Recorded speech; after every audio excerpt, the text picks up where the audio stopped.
当我看到这条素材的时候，犹豫了很长时间，一直在思考到底要不要做，因为我从来没有想过在美式截停之后会下来一张亚洲面孔，而在仔细看完之后，我不知道自己该用什么样的心情来进行解说。后面的内容我不会表达任何的个人观点，只对画面进行陈述，大家自行判断。现在美国 ASP 阿肯色州的州警多宾斯接到了队友的求助，范布伦警察局的阿 Sir 试图拦停一辆雪佛兰的迈锐宝，拦停的原因是这辆车不当变道，可能是压了实线，又或者没打转向灯，但是在身后跟的5英里他都没有停车。由于没有 PIT 的权限，所以向州警求助。现在距离最近的州警多宾斯正在赶往现场，这里是美国的第40号洲际高速，这条高速连接着俄克拉荷马州和阿肯色州，而此时距离洲际线大概只有5分钟的车程。阿 Sir 怀疑他想越过洲际线来躲避追捕，现在正用170公里的时速追赶。此时阿 Sir 已经看见前方开着警灯的队友，对比附近社会车辆的车速就能看出来，他们的速度并不快，所以可以排除超速和故意逃离的嫌疑。看见身后的州警已经到达了现场，前方的探险者立刻让出了位置。现在阿 Sir 来到第1顺位，对前方的车辆进行观察。这是一辆雪佛兰迈锐宝，根据车牌的信息调查到，这辆车属于阿肯色州隔壁州的路易斯安那州。仔细看车牌606656，是不是觉得很不错？在美国看到这样的车牌，懂的都懂。阿 Sir 在身后跟了一会儿，发现前车并没有要停车的意思，于是立刻执行了 PIT。车辆在旋转一圈之后，还撞到了这辆警车。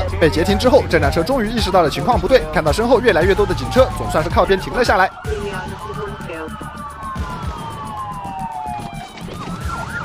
现在警察掏枪，示意车里的人下车。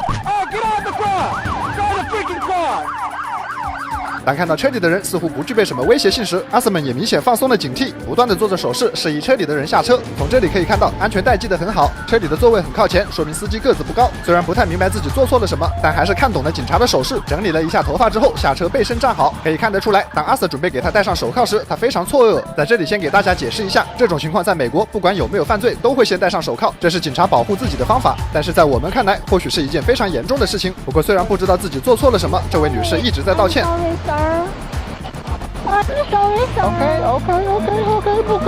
We'll get it figured out. 阿 Sir 向他询问为什么不停车，难道没有看见身后的警灯吗？但是双方的语言似乎并没有办法沟通。这位女士除了不断的重复 I'm sorry 以外，还破天荒的说了 I don't know。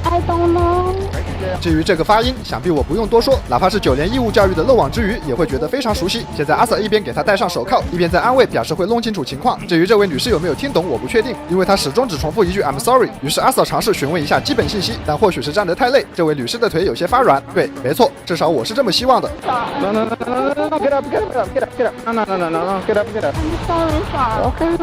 流程继续往下，阿 Sir 询问他身上或者车里有没有什么武器，顺带对他进行了简单的搜身，并且询问自己跟在身后5英里了，为什么不停车？但和刚才一样，无论是什么样的提问，都只得到了一句 I'm sorry。I'm sorry. Where you coming from? I'm sorry. Okay, hold on. 眼看实在问不出什么有用的信息，阿 Sir 便对这辆车进行了检查。好在车里并没有发现武器或者任何管制药品，车辆的手续和驾照也没有任何问题。而经过驾照信息得知，这位女士姓张，名叫张。而无论阿 Sir 询问她从哪里来到哪里去，讲什么语言，包括向她解释为什么将她截停，她都只有一句 I'm sorry。现在这位城市警察需要车钥匙，于是阿 Sir 将她带到了车边，并告诉她，刚才就是这位阿 Sir 在你身后追了很久。也不知道这位张女士是听懂了还是误会了，又或者是反手铐着有些不舒服。Get up. It's unlocked.